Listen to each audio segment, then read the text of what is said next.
సంగీత దర్శకుడు జీవి ప్రకాష్ కుమార్ వనక్కం. అది కంఫర్ట్ గా అలా ఉండు.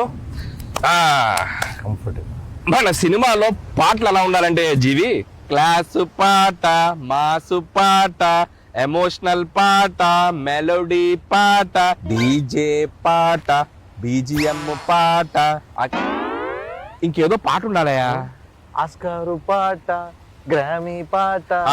ఏమి టైం ఉందా జీవి నీలో? మ్యూజిక్ సిట్టింగ్ అని పిలిచి ఈ ఫిట్టింగ్ ఏంటి మహాప్రభు?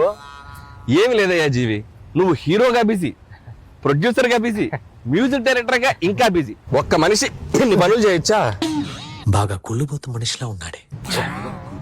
ఇంత బిజీగా ఉన్న నీతో మ్యూజిక్ చేయించాలంటే మా ప్రొడ్యూసర్ కాళ్ళు చేతులు కట్టేసి పని చేయించమన్నాడు. నేనే కాస్త వెరైటీగా ఉంటుందని పాతి పెట్టేసి చేస్తున్నాను. ఆహా, ఓహో, ఏమి తెలివి మహాప్రభు. అదేదో కాస్త చప్పట్లు కొడుతూ పోగొచ్చు కదయా. కొట్టానండి లోపల, మీకు కనపడట్లేదు. వెదర్ బాగుందయ్యా, పైగా బీచ్.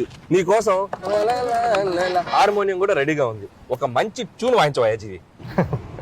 ట్యూన్ కొట్టాలంటే హార్మోనియం ఉంటే సరిపోదా, 2 చేతులు 10 వేలు కూడా కావాలి.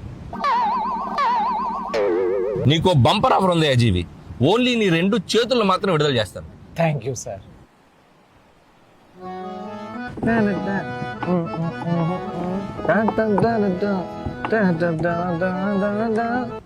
అనిల్ సార్, చెప్పమ్మా. నాకు ఒక లిరిక్ రైటర్ ఇస్తే చాలా కంఫర్టబుల్ గా ఉంటుంది. లిరిక్ రైటరా? ఎప్పుడో రెడీ. అతన్ని పాతి పెట్టి 2 రోజులైంది.